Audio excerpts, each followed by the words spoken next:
Direction Oulgat, où dimanche, 4 enfants ont été sauvés in extremis de la noyade. Et c'est en partie grâce à vous, Jean-Luc Barrault. Bonjour. Bonjour. Et merci d'avoir accepté de témoigner en direct ce matin sur RMC. Vous étiez en bateau ce jour-là, Oui, oui, tout à fait. en Oui, famille. oui, oui.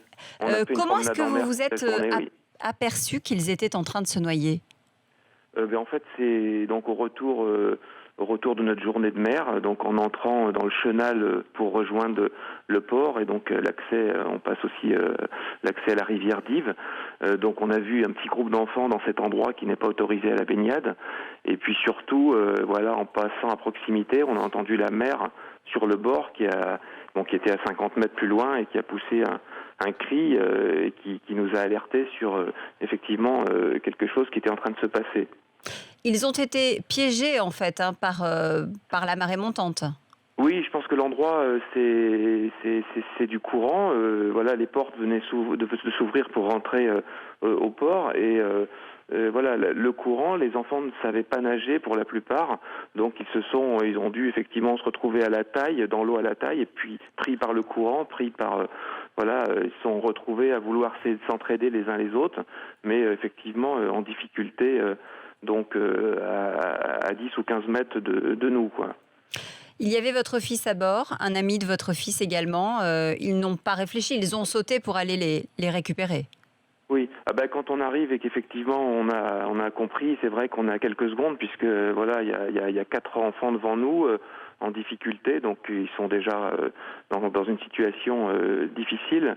Donc oui, on a 3 secondes pour se dire voilà, les 2 premiers, c'est les 2 plus petits qui étaient en difficulté. Donc c'est vrai que mon fils s'est tout de suite plongé. Bon, là aussi il y a du courant.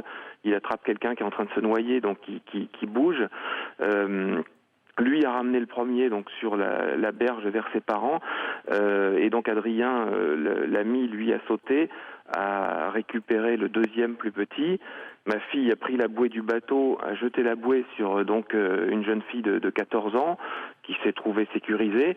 Voilà, et puis voilà, il restait le quatrième. Donc c'est vrai que tout ça, c'est dans un endroit, un chenal un peu étroit. Il y a du courant, on a un bateau à moteur, on a une hélice. Donc c'est vrai que c'est 1 minute à 2 minutes, tout va relativement vite et on sait qu'on n'a pas beaucoup de temps pour sortir de cette situation. Oui, là, effectivement, l'histoire se termine bien puisque les 4 enfants ont pu être sauvés grâce à vous et grâce à votre vigilance et votre sang-froid. Je crois que vous avez aussi envie, après ce qui vient de se passer, de lancer un message aux parents, tout simplement. Oui, oui, oui, c'est vrai que voilà, il y a des zones de baignade surveillées, il y a des professionnels, donc des CRS qui sont en place. C'est vrai que des parents, voilà, on imagine ce qu'ils ont dû vivre aussi du bord parce qu'ils n'ont pas effectivement vu qu'on avait sorti tout le monde. C'est vrai qu'il faut absolument aller dans des zones où il y a de la baignade surveillée. C'est vrai que c'est quand même voilà, inimaginable de se retrouver dans cette situation. Pour nous, c'était pas banal l'endroit et puis de retrouver effectivement 4 enfants en difficulté.